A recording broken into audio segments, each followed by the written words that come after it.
नमस्ते दोस्तों। आज है मेरा 100 डेज़ कोडिंग चैलेंज का डे नंबर 77।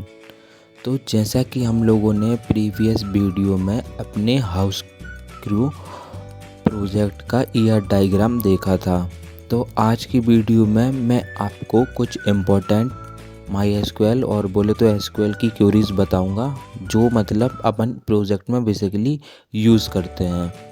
तो यदि आपने अभी तक मेरे YouTube channel codex gamer blog को सब्सक्राइब नहीं किया है तो जल्दी से जाइए और मेरे YouTube channel codex gamer blog को सब्सक्राइब कीजिए, क्योंकि मैं यहाँ पे कोडिंग से रिलेटेड वीडियोस डेली अपलोड करता रहता हूँ। तो जैसा कि आप सबको अभी मालूम ही होगा कि अभी मैं 100 डेज़ कोडिंग चैलेंज पे हूँ और आज है मेरा डे नंबर 77। तो चलिए अपना करते हैं डे नंबर 77 को स्टार्ट। तो सबसे पहले मैं नोटपैड पे आता हूँ। यहाँ पे मैंने कुछ क्वेरीज अभी रखी हैं लिख के पहले से, तो इनको मैं आपको एक एक करके एक्सप्लेन करता हूँ। तो सबसे पहले देखती है सबसे पहले होता है कि डाटाबेस को क्रिएट करना। तो मैं यहाँ पे ऑनलाइन आ गया हूँ, तो यहाँ पे अपन टेबल क्रिएट करते हैं। तो सबसे पहले मैं आपको बताऊँ कि जब आप प्रोजेक्ट पे काम करते हैं, तो जैसा कि मैंने अभी हाउस क्रू प्रोजेक्ट पे वर्क किया है, तो मैंने उसी फोल्डर में डाटाबेस करके एक फ़ोल्डर बनाया और देन उसके अंदर database.tb करके एक फ़ाइल बनाई जहाँ डाटाबेस का कंप्लीट कोड था। तो जैसे कि अपन यहाँ पे जैसे सबसे पहले अपन करते हैं डाटाबेस को क्रिएट, तो क्रिएट डाटाबेस और जो भी अपना नाम है वो। तो जैसे यहाँ पे क्रिएट किया मैंने डाटाबेस डाटाबेस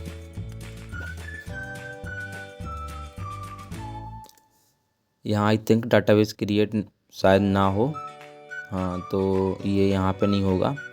तो सबसे पहले डाटाबेस अपन क्रिएट इस टाइप से करते हैं, ये क्योंकि टेबल्स को क्रिएट करता है बेसिकली यहाँ पे। देन इसके बाद अपन करेंगे इसको यूज़ डाटाबेस, जो भी अपना डाटाबेस का नाम है, या फिर यूज़ डाटाबेस का नाम सिर्फ। देन उसके बाद करते हैं टेबल्स को क्रिएट। तो टेबल्स क्रिएट किस टाइप से करते हैं, तो जैसा कि मैंने रखा है क्रिएट टेबल एम्प्लॉय करके मैंने एक टेबल बनाई है जिसमें इतनी फील्ड्स हैं, तो इसको करते हैं, ये एग्जीक्यूट हो जाएगा।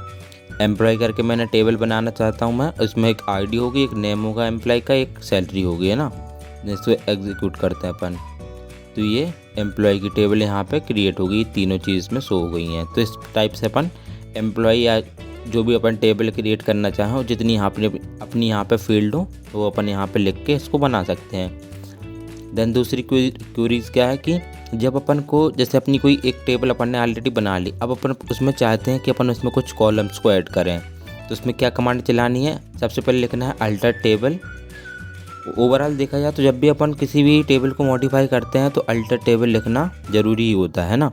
तो अल्टर टेबल, देन टेबल का नाम और जो कॉलम बनाना चाहते हैं, मैंने लिखा ऐड कॉलम डिपार्टमेंट करके एक कॉलम बढ़ा दो इस टेबल्स में, और ये कर दो उसका मतलब वेरकर 50 कर दो, उसका मतलब क्या उसमें डाटा आएगा। तो इसको भी चलाते हैं, ये भी एग्जीक्यूट हो जाएगी।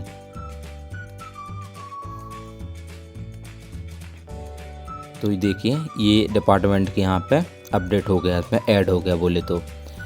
देन इसके बाद होता है ड्रॉप टेबल एम्प्लॉय, तो इससे क्या हो जाएगा कि टेबल यहाँ से रिमूव हो जाएगी। तो इसको अपन करके देखते हैं,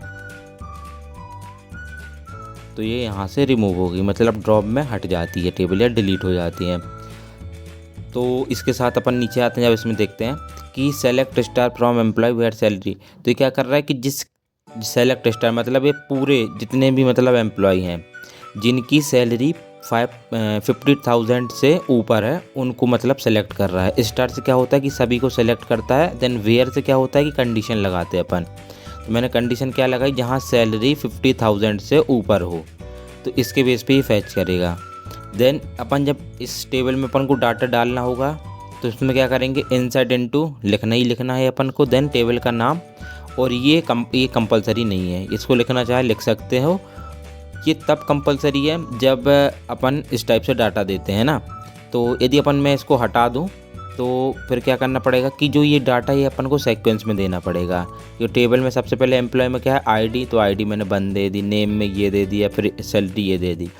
यदि अपन नेम पहले देते आईडी बाद में, तो ये डाटा अंदर इंसर्ट करेगा ही नहीं, एरर करेगा। देन तो इंसर्ट कमांड से क्या होता है कि डाटा टेबल के अंदर डालते हैं। अपडेट से क्या होता है कि जो एग्जिस्टिंग डाटा है उसके लिए अपडेट करता है। जैसे सपोज़ यहाँ पे एम्प्लॉय टेबल में मैंने क्या सैलरी 70,000 जिसकी आईडी 1 हो, तो सेट से ये कमांड से होता है अपडेट, और सेट से मतलब अपडेट करता है। और ये क्या करता है कि किसी पार्टिकुलर डाटा या फिर रिकॉर्ड को अपन को डिलीट करना है तो अपन डिलीट कमांड चलाएंगे, जिसमें बताएंगे डिलीट फ्रॉम एम्प्लॉय, कहाँ से अपन को डिलीट करना है और उसकी क्या आईडी है। तो ये कमांड बेसिकली मैंने बताई है, ये प्रोजेक्ट में बेसिकली हम लोग ज़्यादातर यूज़ करते हैं। तो नेक्स्ट वीडियो में थोड़ी और कमांड है, मैं उनको डिस्कशन करूँगा। तो आज के लिए इतना ही। यदि आपको इससे रिलेटेड कोई भी डाउट है तो आप मुझसे कमेंट में पूछ सकते हैं, मैं आपको बखूबी इसका रिप्लाई करूँगा। तो मिलते हैं नेक्स्ट वीडियो में, तब तक के लिए goodbye and have a good day.